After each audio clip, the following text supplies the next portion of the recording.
Good evening, ladies and gentlemen. We'd like to welcome you to tonight's high school football senior action, brought to you by Saultsports and True House Sports Radio from John Wayne Fott Superior Heights Field in Sault Ste. Marie.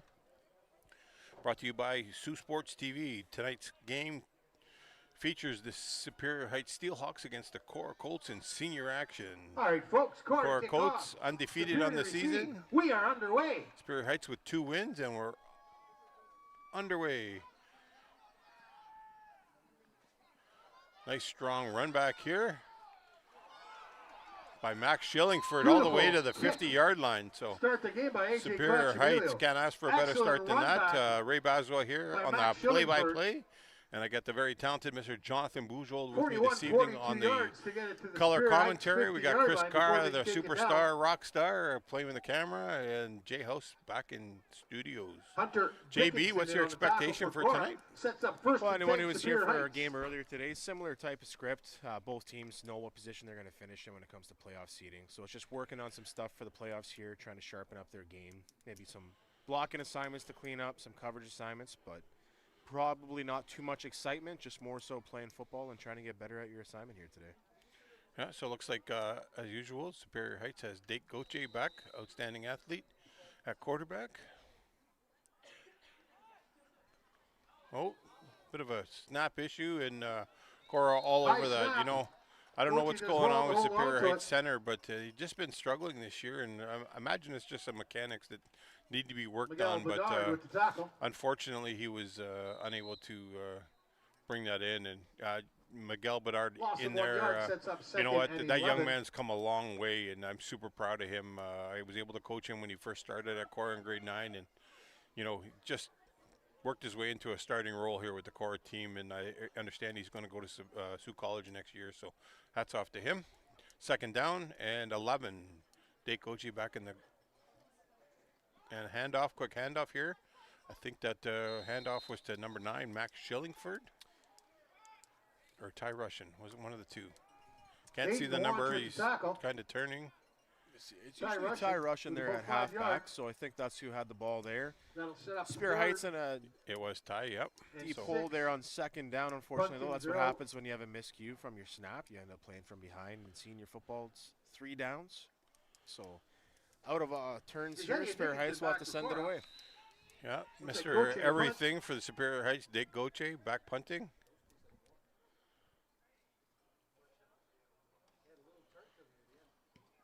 And he just got it away.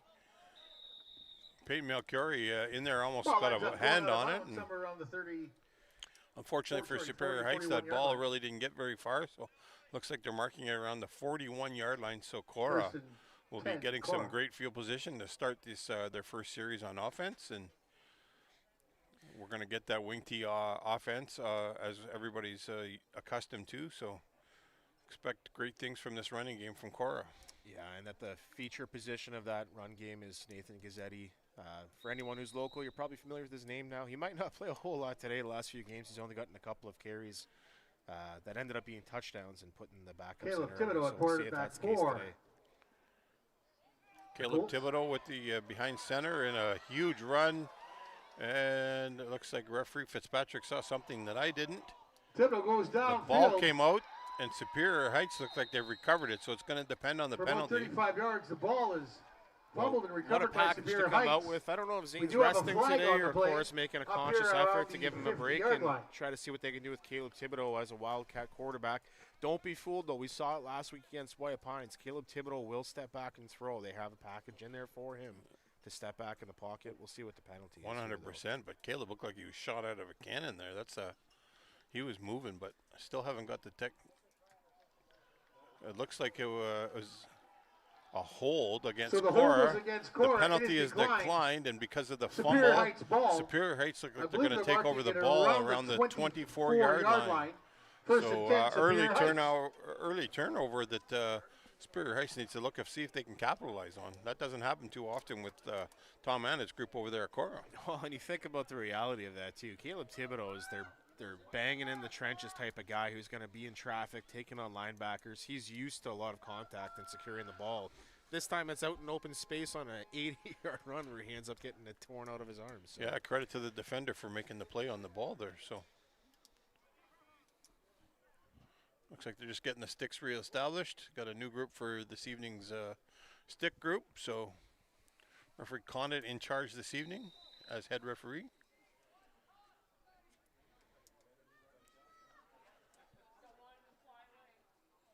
Hand off to the inside, and nothing doing. Looks like we're good for about 2 yards. And Aiden Watch, Owen Andriola in on the tackle. Aiden Watch and Owen Andriola Good in hard on run the right up the tackle. middle for about 3 yards. Sets I'm up not second sure and who 7. had the ball there. Was that Ty Russian again, JB? I believe so, yeah. So able to get 3 yards out of that That was run Ty up the Russian middle. with the run. Aiden Watch and him, we'll hear probably plenty here today.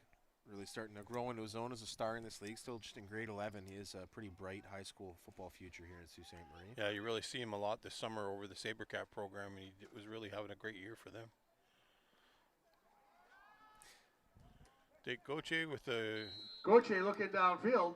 roll out, Pass ball's and incomplete. receiver was down on a knee already. Third down. But the ball went out of bounds. So looks like that quick turnover is going to turn into force Superior Heights into a punt situation.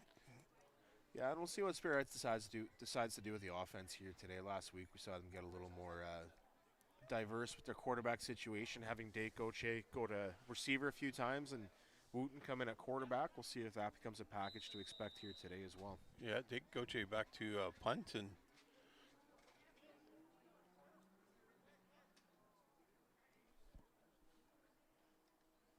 he dropped snap, and he's rolling out, and he was able to get the ball off. Looks like Nathan Gazzetti on the return, and he's got a sideline, and there's a block in the back coming. I've seen that all the way from Goche over does here. well to get that ball off on the scramble. It's picked up, I believe it was Nathan Gazzetti. Kudos to Goche on that one. A lot of pressure. Obviously bobbled the catch of the snap at first, but was able to get it off, and that's just We do have a flag on the play. composure. Great 13th year high school player, usually a little bit more confident, a little bit more composed. You see it a lot with guys like Nate Carter and stuff too. Yeah, for sure. So thank goodness you have him in that situation, right? Yeah. Apparently we've got a change of the swords over here. JB stole the coach's pen back here. Oh, I know it's the clicking. I guarantee it. I have a nasty habit of it. I was for a long time. I worked in the banks, and there's a to local office manager. guys. Yeah, a local So that's a manager block from behind at against CIBC. Korah. She took away all my clicky pens. That'll be a 'cause 10-yard penalty. It's a tick that I have, obviously, when I have a Oh, clicky well. pen in my hand. Could be worse. Yeah, At least you're not shouting out things today. yeah, for sure. So, looks like First and 10 Korah. first and 10 Korah from the 50-yard Superior's line of 50-yard line. Superior Heights. See if Caleb Thibodeau back as the quarterback from the gun. And a handoff. No, he faked the handoff and he ran it himself. And just like I nicknamed him when he was in grade 9, I called him the bulldozer when he was playing for Thibodeau me. And gives it with another good hard run. he just showed us why I About called 12 him yards that. and a first down. Yeah, and what a package to have to defend. You have if an you're injury Superior on the Heights. play. You already have one of the most explosive players in the league, Nathan Gazzetti, as your outside option and that run option, and then you have a big fullback like Caleb Thibodeau who's willing to run downhill on you. So injury here, so maybe We'll good time to send it to our sponsors. Well, as soon as he's paying attention to us over here.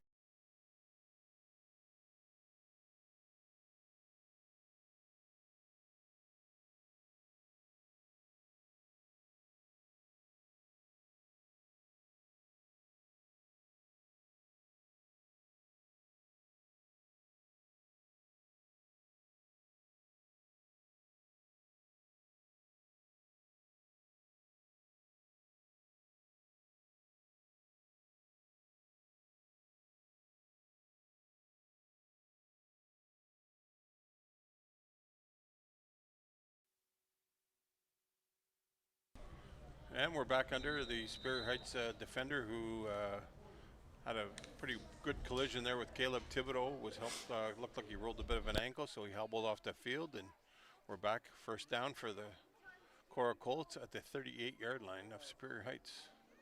Little pitch play to Ethan Carchidi, getting out wide, cutting back inside.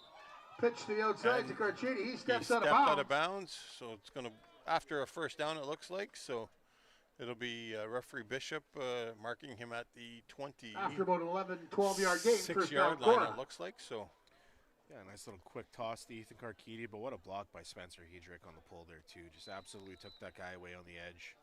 Put him on the turf and gave Carchidi an extra 4 or 5 yards, I would think. Yeah. Spencer, just another one of those great kids that I was able to coach, just so polite and respectful and a student of the game. So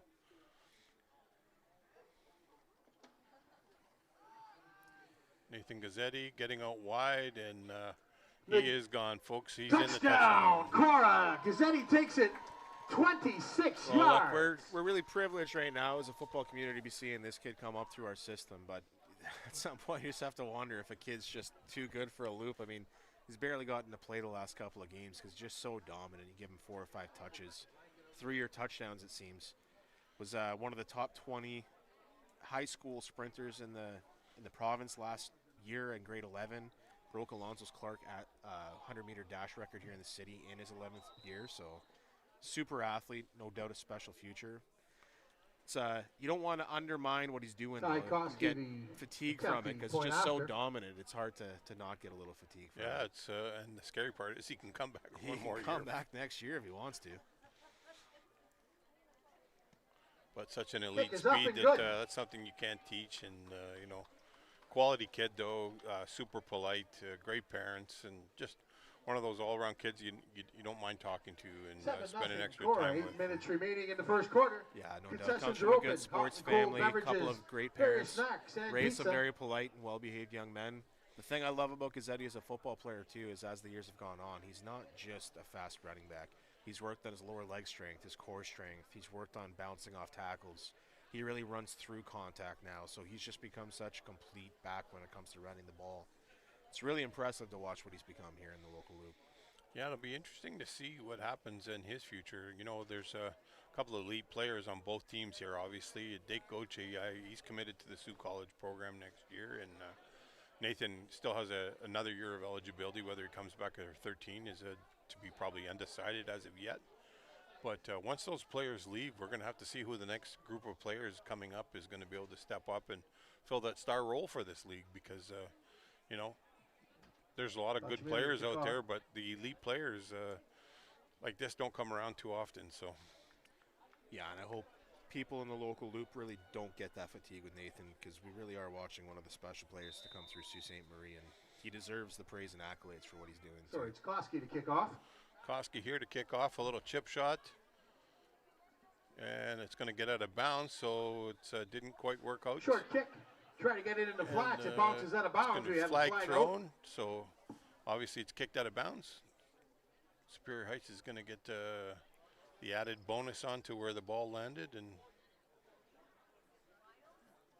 going to take the ball up at the 40-yard line. So great field position to start their third series on offense. Down 7-0 early, 7:50 to go.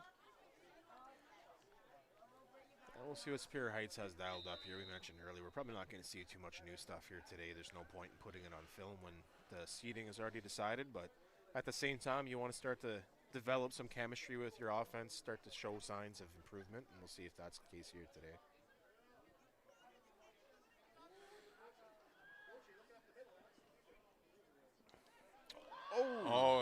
Jake Goche tossing that one. He was in the hands of and he tried to get his receiver, and it was almost picked off by Turner Dickinson. Made a dive for the ball, just wasn't able to come up with it. So luckily for Superior Heights that Dake was able to throw that one away and not get an interception on that. So 2nd and 10.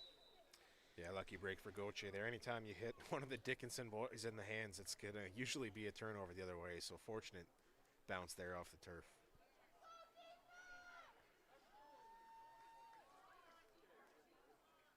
So, snap is set. Ball is up. Dake Goche looking for a receiver. There you go. And Ty Russian, they hit him wide open. Definitely would have had an opportunity to get first down there, but Nathan Gazzetti was out there playing defense, and Ty Russian unable to come it down, and looks like Dake Goche is going to be forced to punt, but you never know anything with the Magician head coach, the Magician special teams coach, Sliver Steve McLeod. he comes up with some wild ideas, so you can never count him out over there.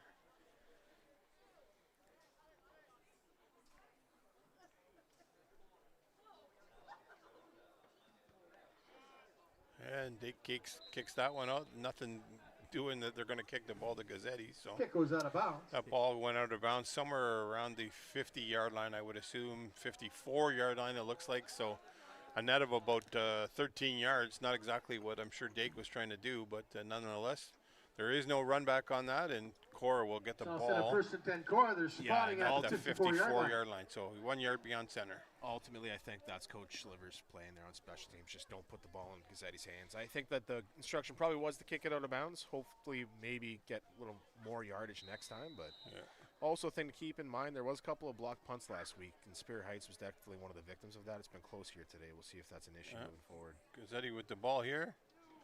Up the middle of the field, and say goodnight, Irene. He is in the end zone again.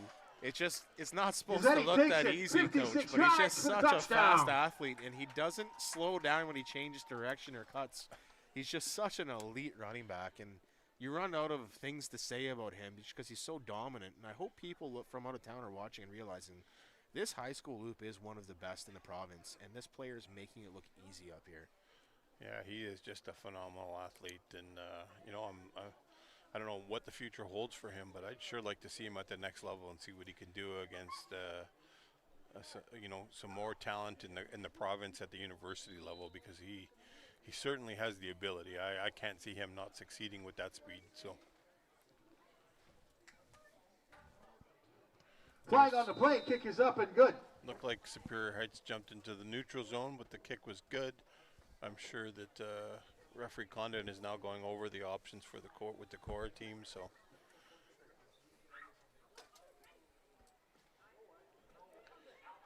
we'll have to see. It looks like definitely a neutral zone infraction, or they jumped. So he's giving them the options as to what their options are. Here it is.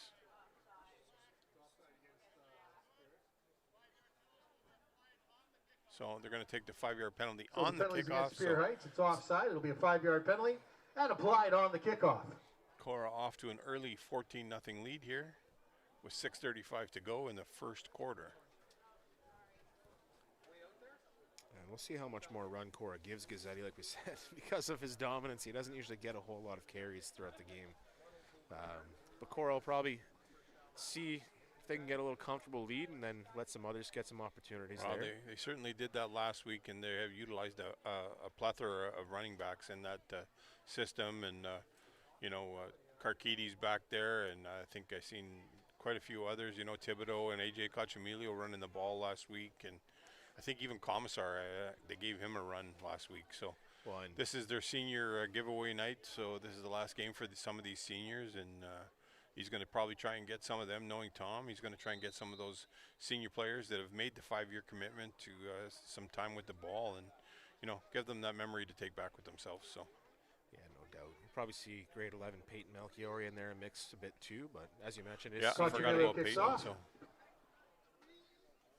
Cachamilio kicks off, and we're on the run back here, and Korah specials down right there, and they were able to bring him down around the 12-yard line. So Peyton Melchiori, Jack Metcalf with the tackle. Yeah, Korah special teams Short looking real return. solid here so far. I mentioned a few minutes ago too, if I'm Superior Heights, I'm a little nervous about my punting situation. Because last week I had a couple of near blocks and then one return for the 11-12-yard line. And Dake's faced some pressure on 3 punts now too, so yeah, it's something that you want to fix here before it gets out of hand. They have to utilize that gap on over system in the middle and block their gaps. But a lot of the issues that they had last week were attributed to the snapping.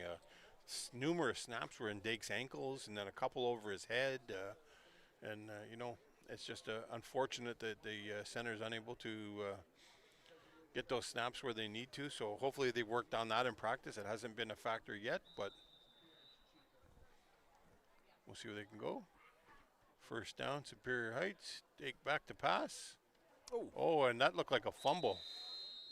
Or he was going to tuck it, so they're going to call that. Looking to pass, gets hit as he throws. They're going to call that a forward pass. Pass sets up second and 10. It looked like he was pumping somebody, and it looked like it came out of his hand inadvertently. So My angle might be a little different. I think that I saw him seeing Russian leaking out, and there was a little tiny window to try and squeeze a ball through, but a hand got on his arm as he went to throw it, I think. Yeah, well, if that's the case, then. He tried to sidearm it. That doesn't help. It makes it a little easier to knock it down. No, that's that pizza throw we discussed in the junior game, right? Yeah.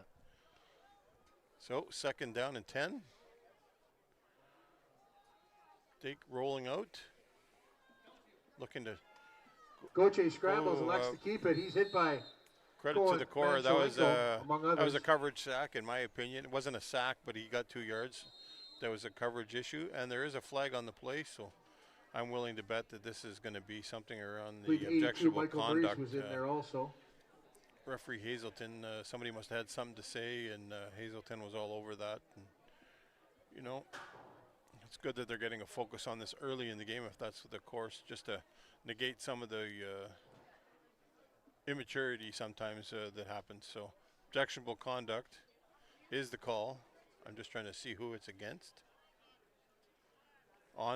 It is going to be against Superior Heights. So and that was post play, so the down will count, and the ball's going to get bounced back 10 more yards. And maybe it's just me, Coach, but this game, as far as standings, doesn't matter. And in the new rules, if you get a second OC, you miss this game and next game too. So anytime, unfortunately for Superior Heights, there's a chance that was number 4, and benching number 4 over a first strike might not be optimal. So if that was the case, you really want to pull yourself together as a leader on the team. But as far as most cases, if I'm the coach, I'm not risking a player missing the semifinal because he accidentally wanders into a second OC if he already has 1 strike. He's a pretty smart kid, though. He knows how to control himself. And there's another bad snap again down. We just discussed that. It's like the player's trying to get out of his stance and not give him a chance, but that's pretty much the smarter play here. You're going to give up your safety here and give them the extra 2 points and not let them have an opportunity to score from the 3 or 4 yard line there. So, 2 more points added to the score, 16 to nothing early for Korah, and now they're going to take their ball at the 35 and 5:35 to play here early in the first quarter. And Korah's offense is going to have another opportunity to build on their lead, but. Yeah, and they'll take it from the 35 here after the safety. New rules this year, there's no longer an option. You just receive the ball at the 35-yard line. Field position strategy there, just make sure that Korah has to march the field. But again, if number 22 is out there, I mean, that doesn't really, it looks like 29's out there now, so we might have seen the last of Gazzetti here for today. Well, I highly doubt that. I guarantee you that you will see him a little bit more in the first half here, and then maybe in the second half we won't see him, but for sure. As Tom does, he utilizes his Korah from their own 35. All the players available for the opportunity. So, it looks like we're having a conversation here. Coach DeSando and Coach Condit, they're going to be. I think they're going to try and reel the coaches in here. I'm not sure why they're walking so far, but is there an issue with the field? It might potentially be a safety issue with a spot on the turf or the padding on the post, maybe.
So, folks, equipment. We'll be the right back- short we're right delay back to here. We football. had a little bit of issue with the I believe goal they're gonna check post. the other end zone too.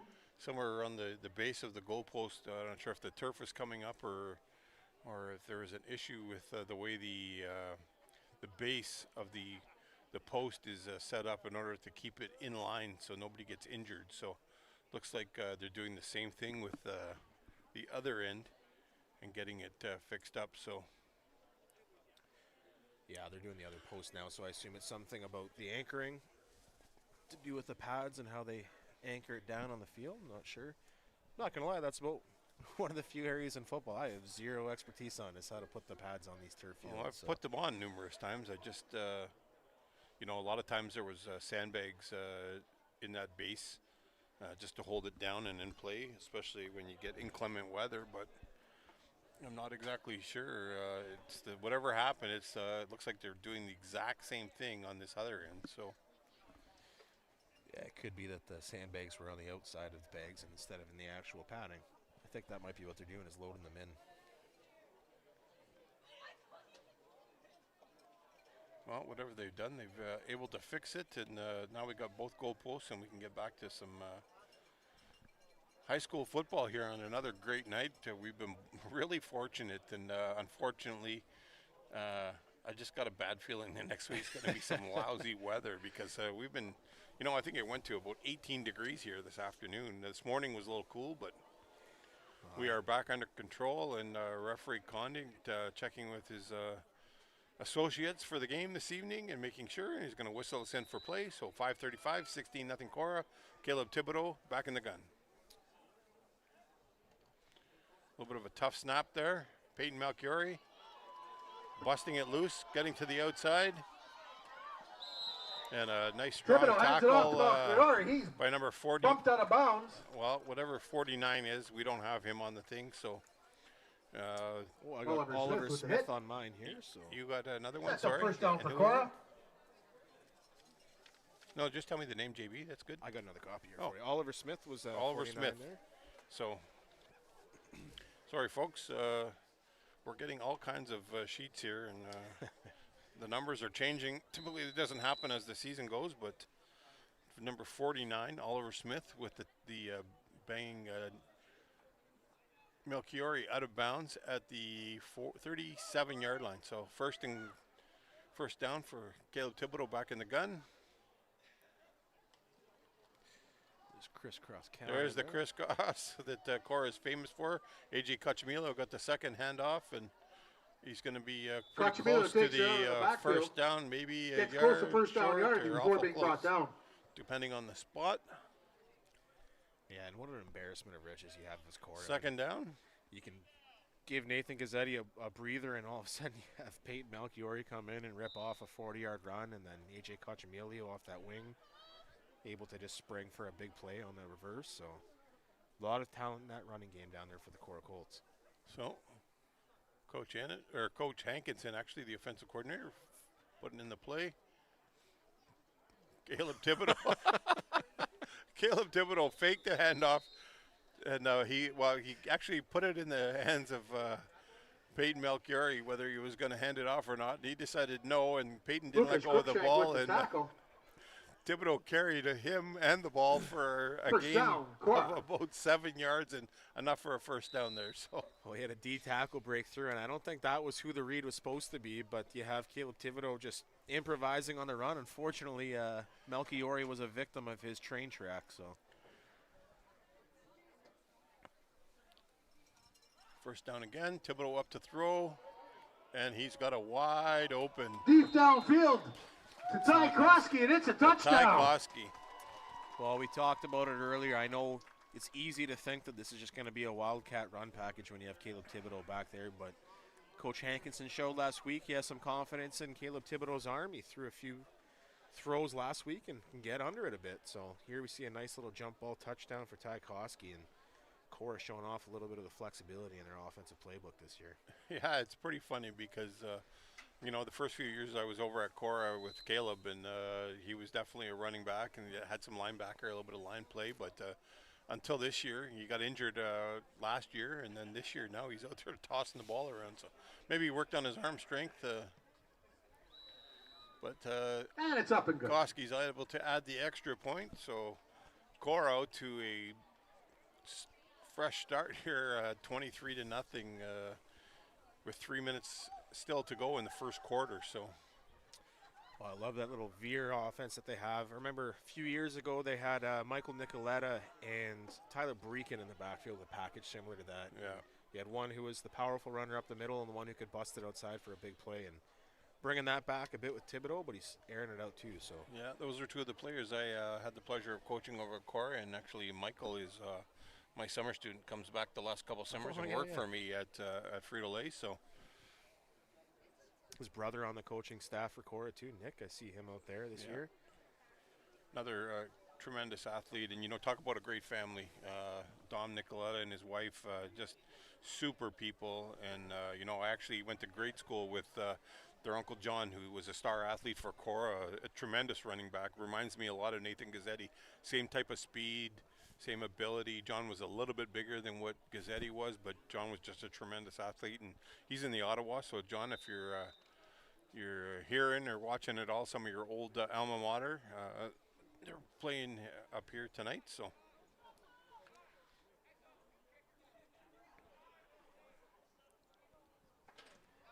little chip kick here by Koski to Ty Russian. Short kick picked up by Ty Russian. He gets about, he got about 8-9 yards before being taken down by Carchidi. First and 10, Superior Heights from about their own 40. On the tackle, so it's going to be first and down for Coach Matt DeSando and his Superior Heights Steelhawks. So Matt missed last week. He had a wedding and was unable to attend. His brother got married and back at the helm, righting the ship.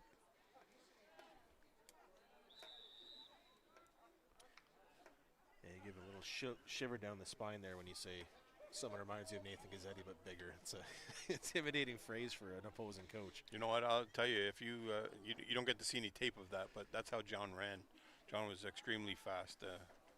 There's Dake Oche talking about somebody being fast. A nice quick run up the middle, and about a 12-yard run. So Goche takes it up the middle for 12 yards. When he plays football, he plays it with 100% confidence in the decision that he comes to. He does not play at 80% speed, 70% speed. He's a real role model on his staff. You hope that your leaders play with that intensity and that game speed, but it's hard to teach. It just has to kind of be in you.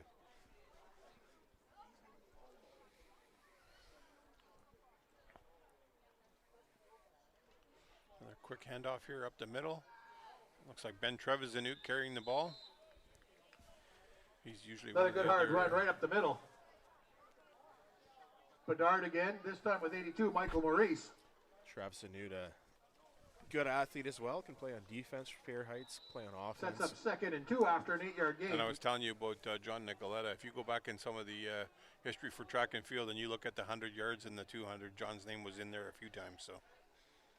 Well, it makes sense if he's getting comparisons to Nathan for sure.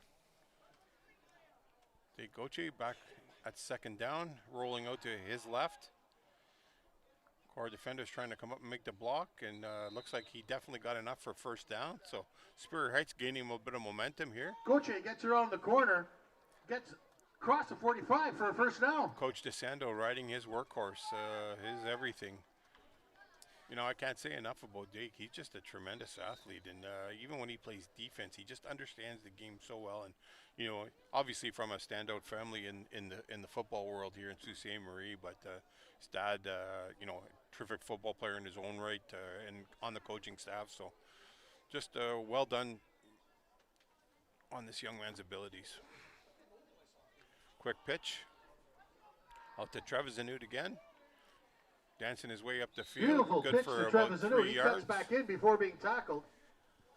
Yeah, the thing about Matt or Dakin and Goche is just seems so much older than everyone else on the field. He just plays the game with the composure.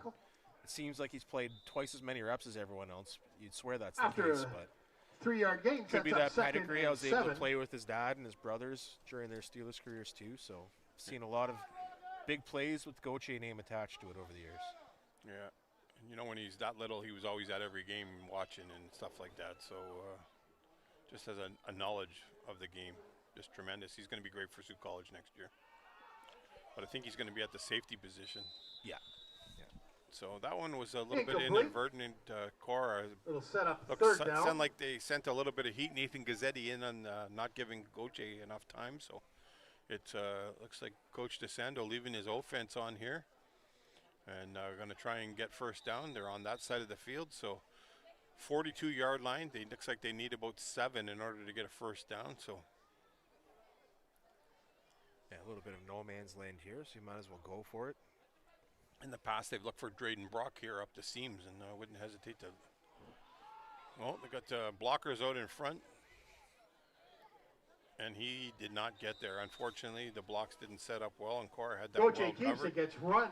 So all the way to the sideline. You're facing Korah's defense, and you try to run outside. You just have to have more than a couple of escorts. You have to have the whole team flow that way when it comes to blocks and look for cutback lanes. Korah's defense is just so fast. They are so good at using angles to turn you back into the traffic, and 2 lead blockers just isn't enough when you try to go outside on this team. Yeah, no, it's attention to detail with Tom Annett. It just he doesn't miss anything. Like everything is so well structured.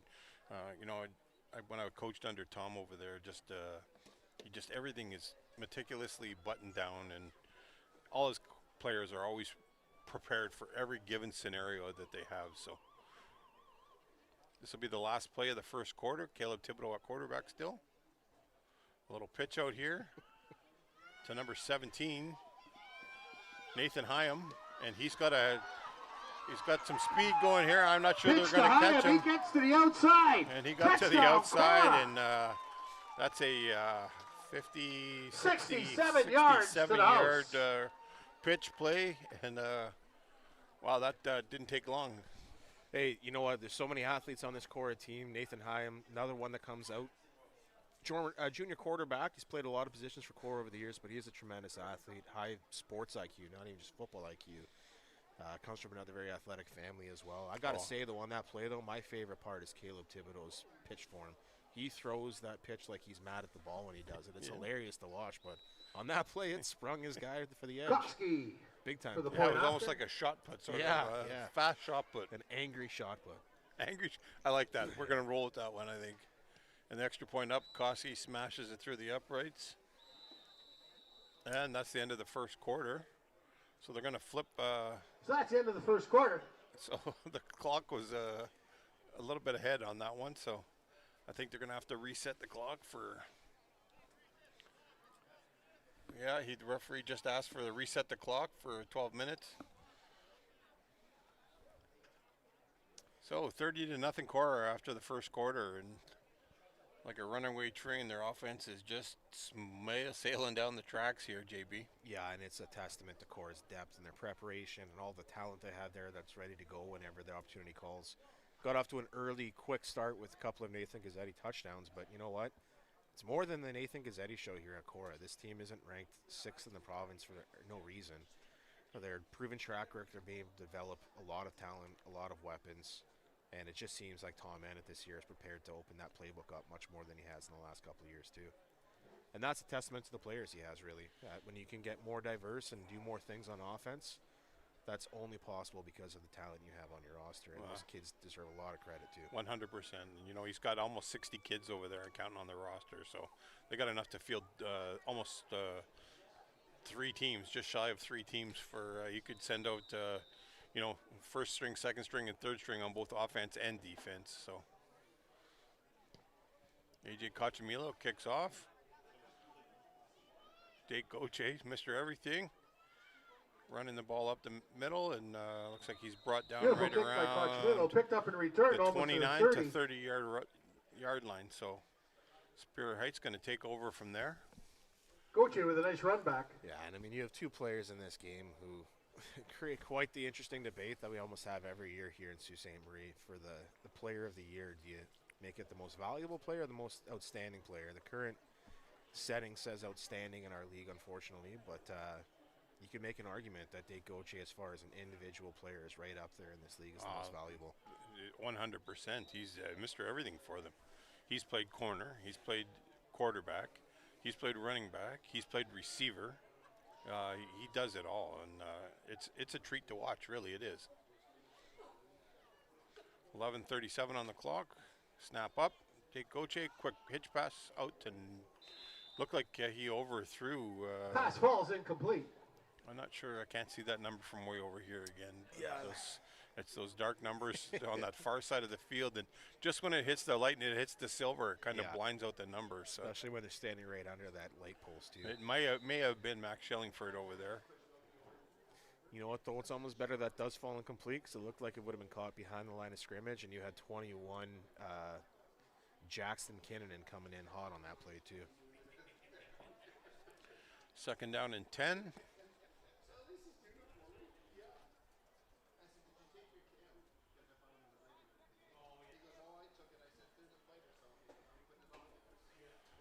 Goche making sure his receivers on side. And it's picked off by number 23, Colin Machalenko. And he houses it. Touchdown. Wow, that's an unfortunate series here. Player down for Korah, and there was a player down for Superior Heights, but he was able to get up. But this one of their starting players on defense, so we're going to find out who the number is, but at this particular time, we'll send it to our sponsors. In-house to House Jaylander.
Yeah, we don't have a name, but the number is not matching up on our sheet.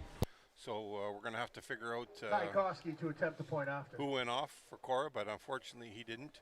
And while that timeout was on, I've seen Drayden Brock and for Superior Heights, as well as Nathan Adams come off the field here and go to the dressing room. So, yeah, and Drayden Brock, a player on Superior Heights, they really can't afford to lose now or for the playoffs. He is a player on both ends of the field for them that has quite a bit of a role, so hopefully it's nothing serious there. Korah on to tack on the extra point here. Tykowski, and that is a 37-0 lead, folks. Kick is up and good.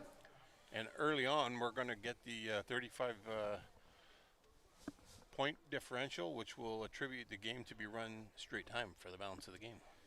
Yeah, and it's hard to motivate a short roster against the #1 seed in a game that really doesn't have any impact on the standings, but you hope to see some resilience and some toughness from the kids here, even in a moment where the score doesn't matter, the standings don't really matter in this moment, but it's a chance to improve and to prove some self-confidence to yourself as a player too, just to show that you can compete with this team and make plays. So hopefully some character building moments here for Superior Heights the rest of the way, and they can put some film on that they're proud of.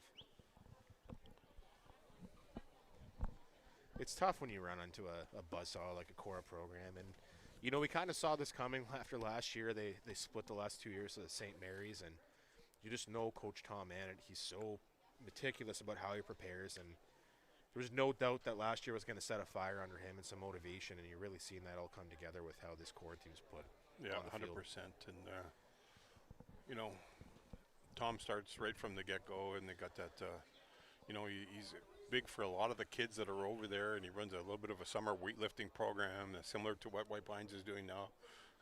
They get running and making sure the kids are getting in and lifting and building themselves and, you know, helping themselves along, become better athletes. So, well, it's definitely set a standard too. We'd be lying if we didn't say that, you know, Korah was a motivation for that. Obviously, your son, a byproduct of the coaching environment there too. That's where he cut a lot of his teeth when it came to his coaching acumen. So, agreed. Certainly some good examples from this Korah program to follow. Koski kicking off deep. And looks like Max Shillingford running it back. And there was a block in the back.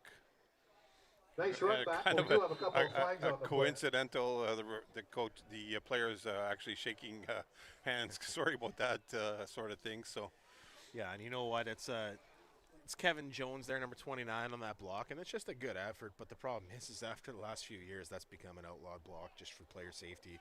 I don't think there's anything malicious in it. It's just a hard effort. But point differential, which is more than 35. It's nice to see, though, because I've seen some blindside blocks and hits that have not been called this year, and you don't like to see kids leave a game because they did get hit from the wrong side or develop head injuries. So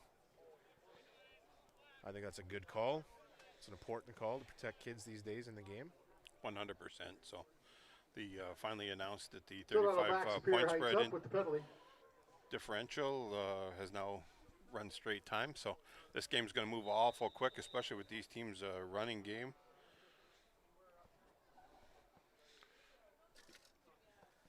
Some different numbers in there on defense. Yeah, it's you know what? Now that's that time where you develop these kids for the playoffs in next year, and you're seeing quite a few new numbers inside there. I've seen Miguel Bedard is now off, and they got Panya in there on the line, and a couple of other kids. So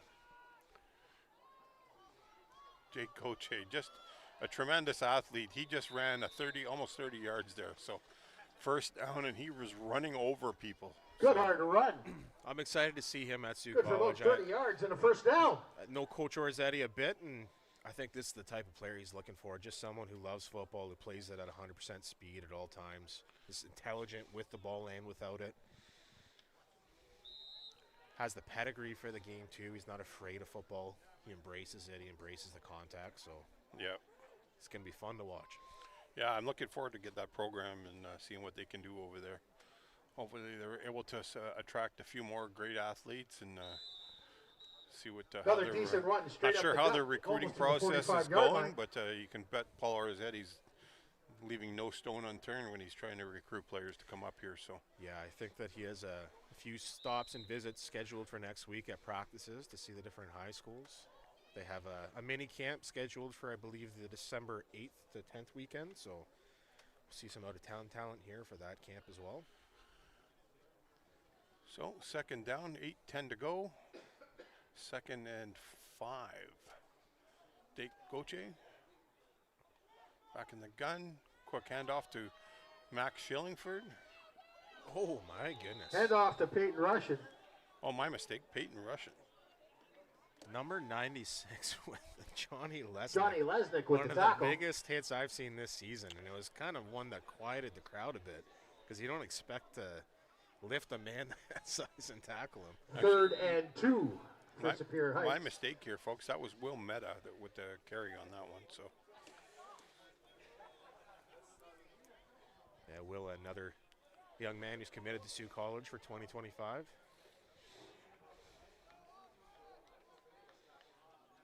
Oh my goodness! Flag comes out almost immediately. Speaking of Will, I don't know where that block falls within the rules of the game anymore, but that was an aggressive crack block there by number 6, Will Mida.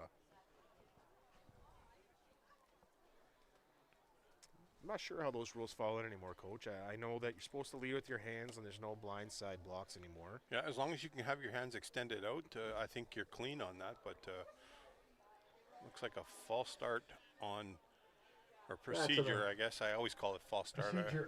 I'm a little old school still, but procedure on Superior Heights. So unfortunately, that's going to back them up and they're going to replay the down. Yeah, that's the glory of Canadian football. We always have to be different, even in our verbiage for the penalties. Eh? Yeah, exactly. But for you old school people, it was essentially a false start. And this is 3rd down. Are they going for it, or is that supposed to be down marker? Was the down marker changed? I think that's supposed to be a repeat of 2nd down. I believe so as well. So they got a convoy here, and he did not follow his block. Yeah, you know what? Like we talked about it a lot today. Players sometimes fall in love with the outside to a fault, but on that play, he actually had the edge with 2 lead blockers there, and if he just followed them to that corner, there was a chance he had enough there to get that 1st down. Yeah, that was Max Shillingford. So it was 3rd down, so Korah taking over. There you go.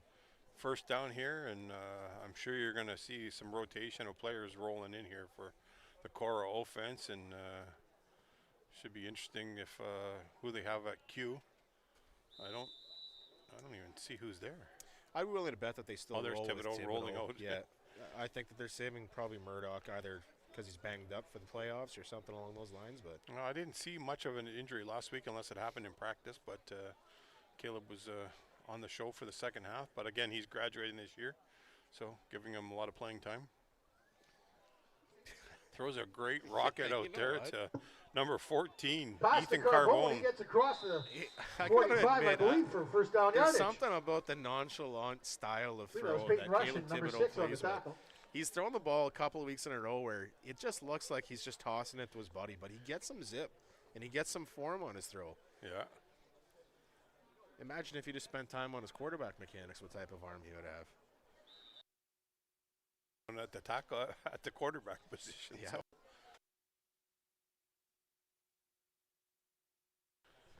So we got 1st down, so he was able to secure 1st down there.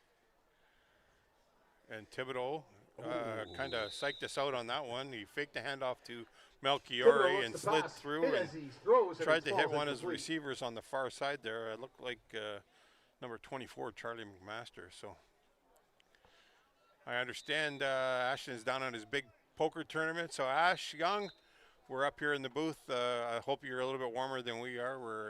We've got the right kind of clothes on, but JB's filling in extremely adequately for you over here, and we're watching the game. Hope you're doing well. Wishing you luck, and I don't know. It's not going to be as fun watching if Dake scores some points here tonight. And you're not going to see the money sign. So hope you're doing well, bud. We got a flag on the play here. My guess is an objectionable conduct penalty again, but. I'm not sure what happened there. No, too many men? It might. Equipment foul. So my guess is that there was no knee pads in after that play was complete. No knee pad or a mouth guard, one of those.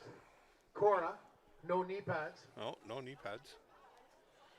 Is the call. JB, you were correct, my friend. And that'll back them up 10 yards, and they'll repeat 2nd down. Back 10 yards, so 2nd and 20. We'll see what Coach Hankinson, the OC for Korah, has dialed up here. And it's a run to Peyton Melchiori, and Superior Heights is having nothing to do Falchiori with that. spins for a couple of yards before being brought down. Looks like Will Meta in there on the tackle. Yeah, nice little stop there. That veer offense really is a pain to stop when you're in that front seven. Do you try to take away the edge, or do you fill the middle? Either way, there's a running back who's going to have the ball that's quite capable of taking whatever lane it is that you give them. And I know that in the past, for me as a DN, I was always trying to take away the outside. I'm going to let that interior runner go all day long because that's where my help is. But yeah, it's just like the old Marshall movie, The Veer. We're going to run it. It's like Novocaine. I always remember Matthew McConaughey making that statement in the game. So Korah back to punt. And looks like Superior Heights had too many people, so Coach DeSando aptly calls it timeout here with 2:24 to go, and we'll send it to our sponsor.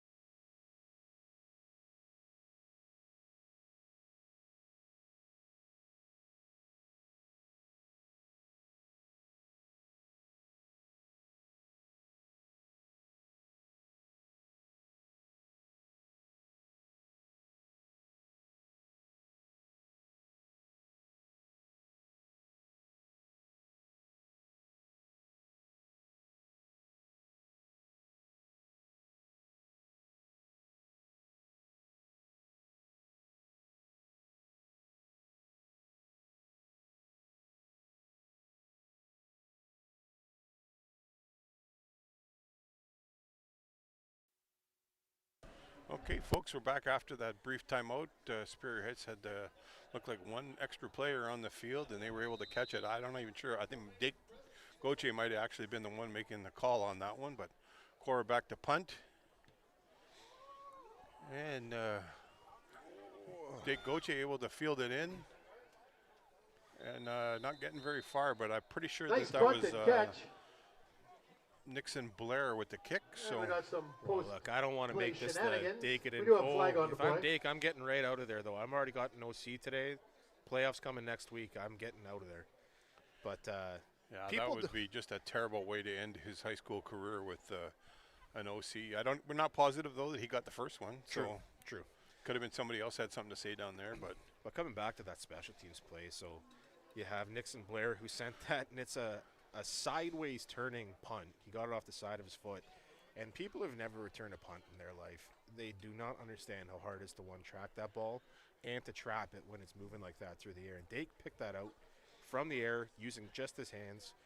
I don't want to just focus on a couple of kids here, but they're the ones that are really making the big plays over and over again. And for me, it looked like it was a simple play, but that was an impressive field right there. Hey, is Superior Heights the only one using the electronics to the quarterback here? Yeah, I think I'm not going to get too much into that. There's been background discussion, but no, I understand that it's legal this year, and nobody seems to be taking advantage of it. So does speed the game up. Good hard run. Looks like Ben Trevisanut there on the run. Yeah, and AJ Kochimili with the tackle. So as far as the headset communication, I know that it's been improved across Canada for amateur sports. I know OFSA hasn't implemented it into their game regs yet. So some teams that have a chance to get to OFSA are choosing not to use it because they don't want to depend on that communication when they can't use it in the biggest game of the season. But as far as our NOSA Constitution is concerned, it approves any technology that advances coaching and development of players. So, well, that's good to see. So, second down and 6 to go here. Jake Ochi back at quarterback. Fakes the handoff, runs straight up the middle, and looks like he's getting the first down. He gained probably around 9 there, so it's first down from their 45. And there'll be time for one more play here before the half ends.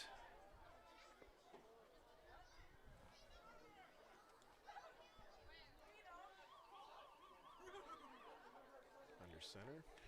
Coach under center, takes a quick knee. And that's halftime, folks. We'll see you in about 10 minutes. Concession.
Good evening, everybody, and welcome back to second half action in Sault Ste. Marie High School football. Ray Bazwa here on the play-by-play, and JB Boujold on the color commentary. We've got Rockstar Chris Carr over on the camera and Jay Houselander in studio. We're about to kick off for the second half. Referee Paul Kahn whistled us in, and Korah with a 37-0 lead. And the kick is off. Korah is running the ball back. I did not see who looks like number 26. Hunter Dickinson, and making some headway here. He might house this, folks.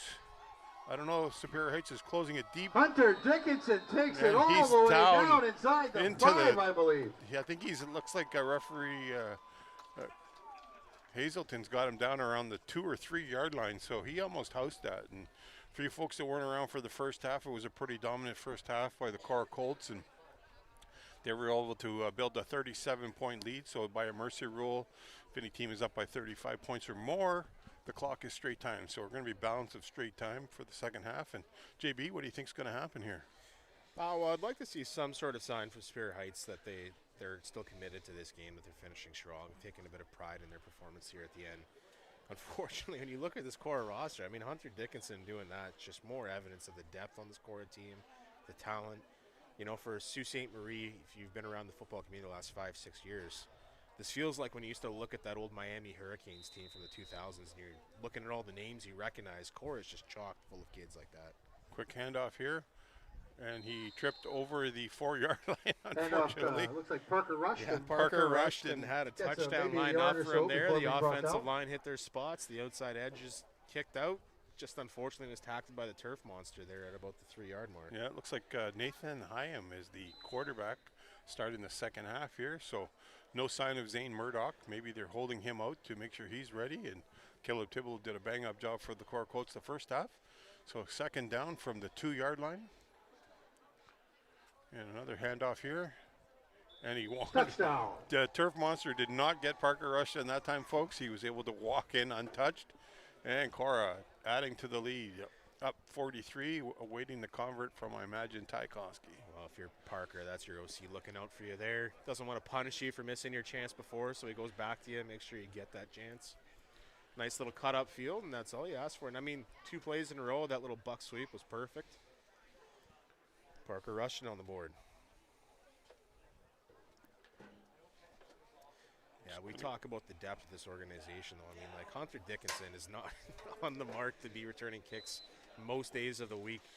But when you're Coach Annett and you have all these talented stars, you can just go and ask guys to show you what you got. Hunter Dickinson almost takes it to the house from deep in his own end on the kickoff. Well, there's another offside there, but you know, kick is up and good. We do have a flag. And one of the philosophies that Tom always had was let athletes be athletes, and if you're an athletic person, he's going to give you every opportunity if you give it all. And it looks like that penalty would have been on Superior Heights because Korah's running away, so or they would have made him re-kick it again. So. Well, you know, we kind of fell into It's going to be 5 yards up, and they'll take it at their 40-yard line. So sorry to interrupt. No, it's all good. This summer, we kind of had that philosophy with our semi-pro team here in town. Just let your best players go back on special teams and see what they got.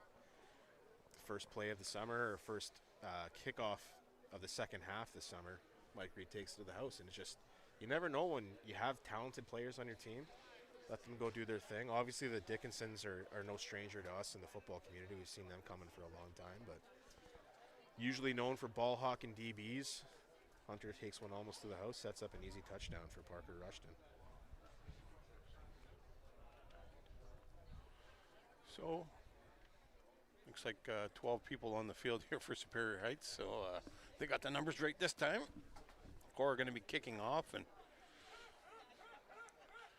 I would imagine might be just in one of their chip shots, or could be banging deep. You never know. They do practice this quite a bit. So got AJ out there, so he has the ability to hit all 3 levels.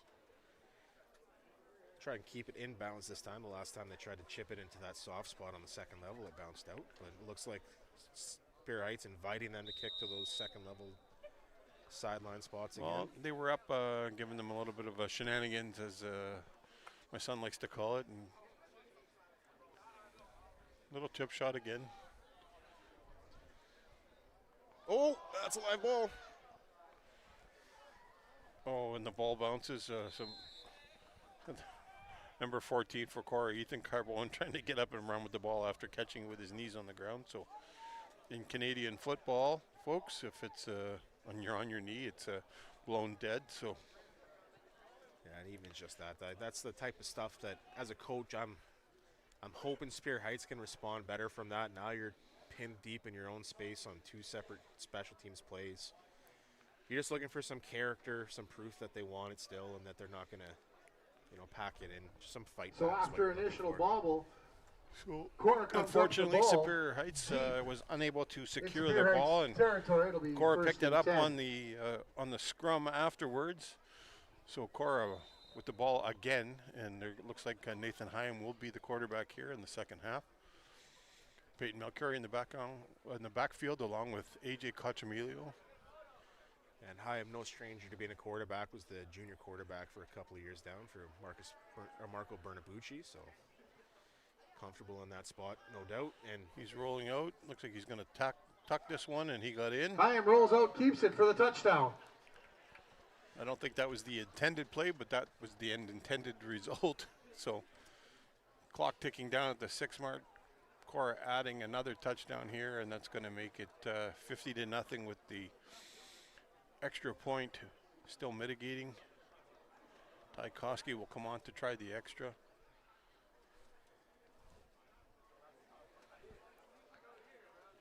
It's not quite what Coach DeSando, I imagine, had envisioned for this evening. I thought, they came out fairly strong tonight, but Korah is just that good, folks. And I don't know, at some point it doesn't become fun anymore when the score's up that lopsided. But yeah, and at the end of the day, we have to remember, still teenagers, 16 to 17 years old for the most part. So it is hard to motivate a group of young men, especially when your bench is a little bit light and you're banged up and the game doesn't have any impact on the standings. Kick is up and good. You have to really be creative to put a drive on kids when the situation is what it is. And you're just hoping a couple of leaders on the Spear Heights teams can make a play here in the next few minutes and keep the tempo a little bit up and motivated into going into next week. Yeah, you know what, if you're both head coaches here, you're just trying to stay clean in this game, make sure nobody gets any OCs and gets tossed out of the next game, and you don't want any injuries either. So yeah. And it's not doom and gloom if you're Spear Heights too. Like, there's no doubt, and White Pines will be in a similar situation next week. You have nothing to lose by opening up the playbook next week. You're not going to put it on film in a game that doesn't matter when you know everyone's going to get another shot at you. So I'm sure Spear Heights will rack up a few ideas, especially Coach Sliv over there on special teams, as he usually does for the postseason. But Korah, again, you don't want to take anything away from them. Like, Spear Heights is not a nothing opponent. This is still a well-coached football team. You send the Superior Heights team out of town, they're going to give a lot of teams a lot of trouble. Korah is just that good. Yeah, and tomorrow night's game, there's only one, folks, so there'll be just a senior game at 7:30 tomorrow night. So White Pines against St. Mary's, and I think we'll see another lopsided affair, I understand. The grittiness of the White Pines team, but Superior Heights on paper is definitely a pretty big foe for them. So yeah, defending champs. And it's definitely just a nothing game next. Unfortunately, that has no bearing on the standings. So the kick is good. What a terrific run back there. Beautiful run, clear up to the 35-yard line before being tackled.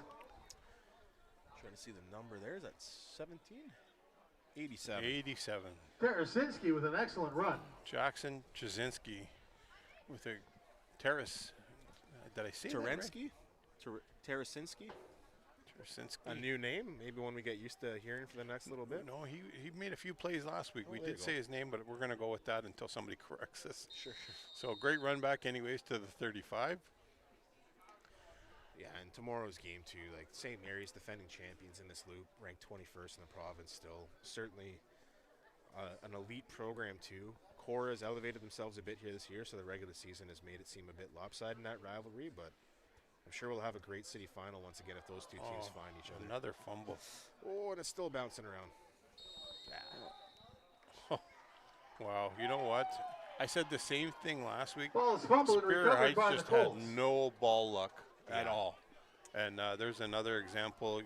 Dave Gochi was just trying to get that ball in Max Schillingford's hands, and it popped out. And unfortunately, the ball, Korah was able to recover. So, we're into the third quarter, and Superior Heights has really had no opportunity to try and move the ball here because of unable to secure the ball properly. So, Korah.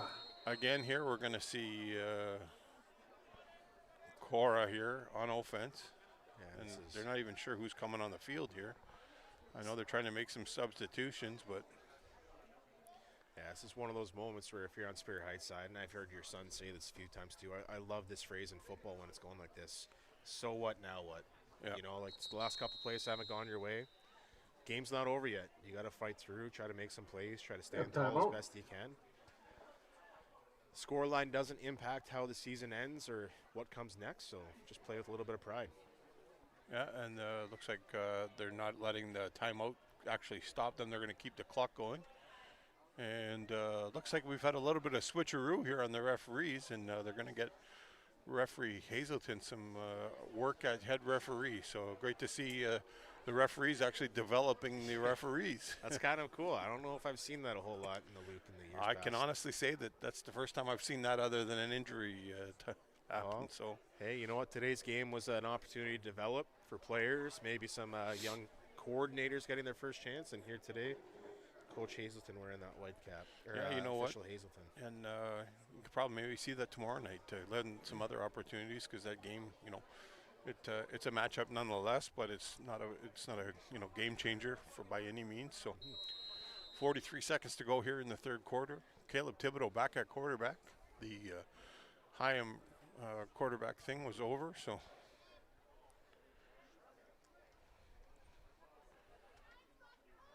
Peyton Malchiori trying to bounce it outside and get to the corner. And it looks like he's in for the touchdown. Malchiori's in for the touchdown. Well, Peyton tore up the junior loop last year, did a great job being the anchor back for the junior varsity SaberCats this summer as well, and comes from a pedigree of running backs. His father was a running back for Korah, I believe, back in the day as well. So. No, his father was at Blowout, actually. Blowout. Oh, there you go. And my younger brother Keith was on the team with Lou, and my brother was the fullback, so he blocked a lot for Lou, and they did win a nice couple of championships back in that day. So Lou is a tremendous running back who went on to play at Ferris State. Lou and I played hockey together. Actually, I was in my last year, and Lou made the senior hockey team. There was only one hockey team at that point, so. But Lou and I played hockey together, so. No doubt happy with his son getting on the board here in the third quarter. Koski's kick Fourth is quarter good. now. Well, I hope there's no animosity here going on, but man, oh man, that when what is Korah the other option for them to do? It's not like they're running it up intentionally. They got third stringers on here now, and yeah, and you're just handing the ball off to your players and letting them run the ball on the ground. And unfortunately, if there's not a lot of resistance from the defense, it's going to be what it is. But yeah, Korah is rotating players in. They're keeping it on the ground. You're not seeing them air it out or anything like that. So it's just a matter of a couple of bad breaks for Superior Heights here to start the half. And I think animosity these days is going to be a little less than it used to be. A lot of these guys play on the SaberCats together, and now that we have two teams these days in the JV and the varsity team, you get twice as many players playing meaningful reps together and developing chemistry. When I was young, the SaberCats team was 9 through grade 13, so the 9s and 10s really didn't get as much time together in development, but you see a lot of these guys hang out in the off-season now in the fall, friends on both sides. You hope that quells a bit of it. Well, they moved this up to the 45-yard line, so was there a penalty at the end of that? Yeah, I'm not sure there. Or is that the right kickoff spot? No, that's the right kickoff spot, is it not? Yeah. Okay, we're good. Sorry. A little bit of a brain cramp there, folks. AJ Cochamillo to kick off, and hopefully Superior Heights can hold on to the ball this time. So. Yeah, just a couple of bad breaks there, really, for the first half. It's unfortunate for your Superior Heights trying to keep the morale high. Just things haven't broken for you here in the second.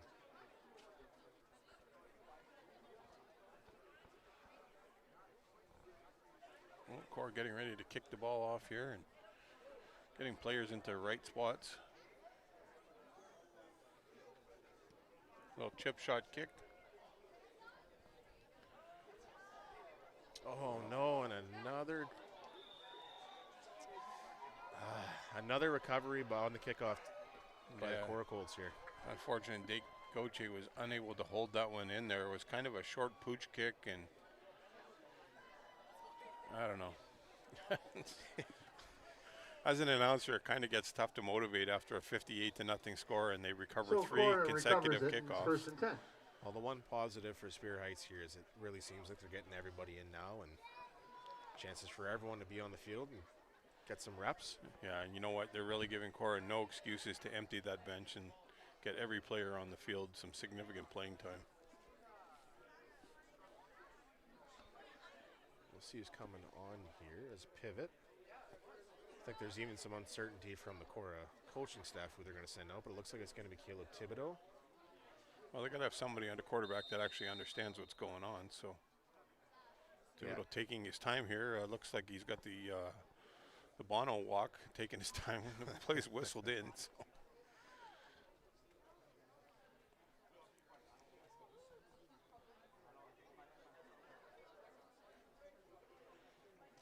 Oh, my goodness. Will Meta blew through the line there, and the handoff to Parker Rushton. He was having nothing to do with that one. So a loss of about 4 yards, so it's going to be a second down and actually a loss of 5 yards. So it's going to be second and 15 for Korah. Yeah, well, we talked about it, right? You want your leaders to step up and set a bit of a tone here, show that there's no quit. You know, hopefully that play that sticks out, those hits, those shoulder pads colliding, wakes a few players on that Spear Heights side up. Yeah, you know what? These same two teams are going to battle again next week, so.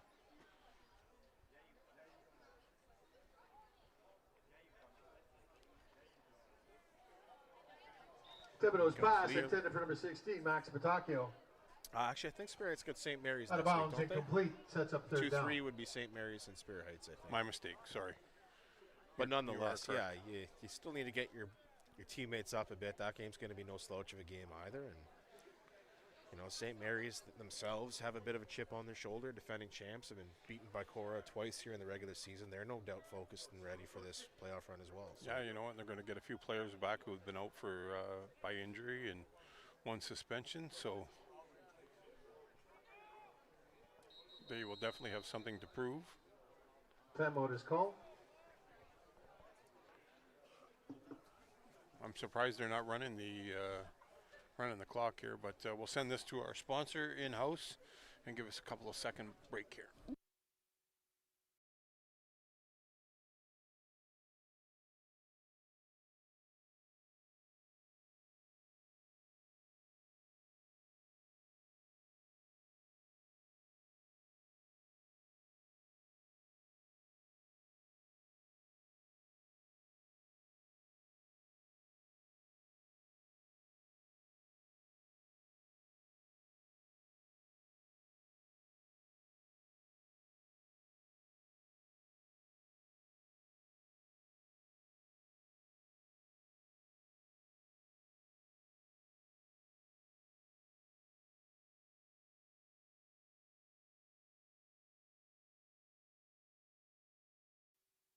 Well, we're back, folks, after that brief timeout, and Korah back to kick the ball away.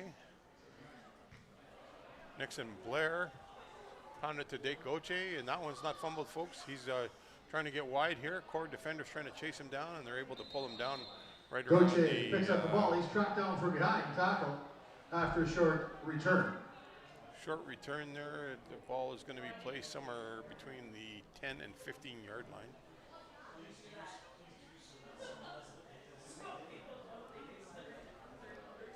See how Coach DeSando approaches these last 5 minutes. Yeah, you know, if I'm him, and I understand Dave Goche's year everything, but if you want any chance next week, you don't want him getting injured. Let's just be pivotal for them. So, yeah, I mean, you're in a blowout game here because of the game script from being down. You've kind of moved away from Ty Russian, so I might try to get him a few carries here just to get him motivated and hungry for next week.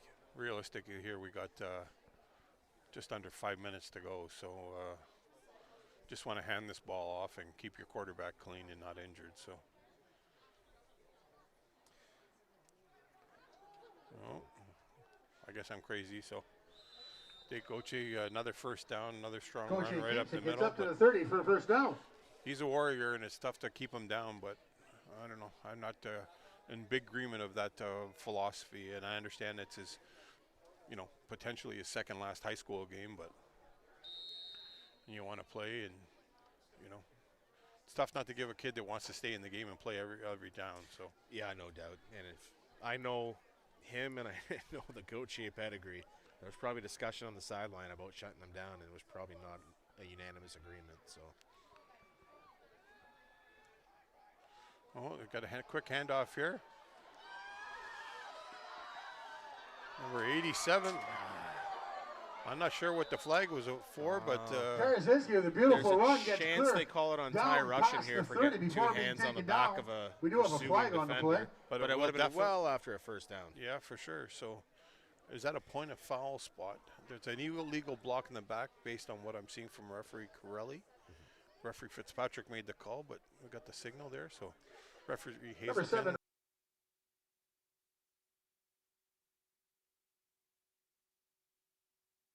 So live from our booth on the replay, it looks like when they were bringing him down, there should have been a horse collar that was missed as well. So it is going to be marked from the illegal block from behind, though. Nonetheless, it'll be first down, and that's one of the few first downs that they've received. That's a block from behind against Spear Heights. That'll back them up to the 54-yard line. And, my apologies of the to Colts. Jackson. It'll be first and 10. Tarazinski. Tarinsky, maybe? Yeah. My apologies to not knowing his name before here today, but he's had a couple of big plays here today, so definitely on the radar moving forward.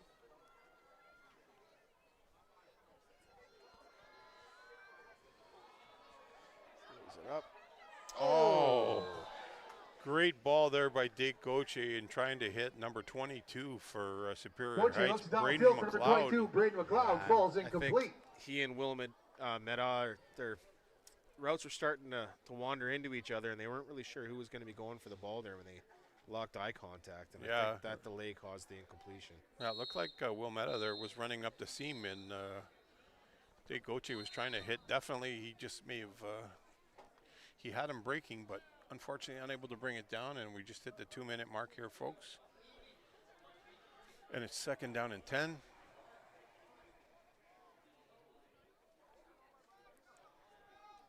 Dake Goche rolling out to his right, tucking it under his in, and he's running it down, and it's still going, folks. He's down inside with the a beautiful run to 20, the outside, takes it down about 35 yards. Took it down to the 22. He was looking to try and hit somebody, and nobody came open, and he just tucked it and ran. So, well, you know what? I know we talked about being conservative with your star players in the playoffs, but Will Meda and Dakin and Goche here, they're kind of trying to reset the tone here at the end of the game. It was really flat. A lot of plays haven't gone their way, and you can really feel a little bit of energy changing here with Spear Heights to end the fourth quarter. That's just a competitor in them. Not giving up and trying to get them, see if they can eliminate that goose egg. They might have it here. This he should get in pretty close here, and he's able to get in and break the goose egg. So. Well, there you go, something to hang your hat on if you're Spear Heights to end the game. That will be his probably his last touchdown of his regular season high school career. Yeah, unless some miracle stops the clock and gives them the ball back here in 45 seconds. But it would have to be a definite miracle there. Yeah. So clock ticking down fast here, folks. We're down inside 35 seconds. And, JB, it's been a pleasure having you on the booth with me tonight. And it looks like we're dialed in for tomorrow night. So yeah, looking forward to it. We'll see how it goes. Just a reminder, folks, there will be no junior game tomorrow evening. White Pines unable to field a full team, so they will not be playing tomorrow night. Just a senior game at 7:30. So if you're tuning in right around 7:30, we're going to be ready to go. And Superior Heights, this is going to be their last extra point of the game here. So they have no time left to be able to kick it off, I think, even. So kicks up. Kick is up and good.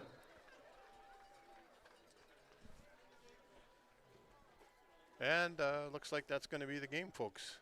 Thanks for tuning in tonight. Final score from Superior Heights Field on behalf of Saultsports and True House Radio. Ray Baswa signing off for Jonathan Bujold, 58-7, and the Korah Colts win the game. We'll see you tomorrow night.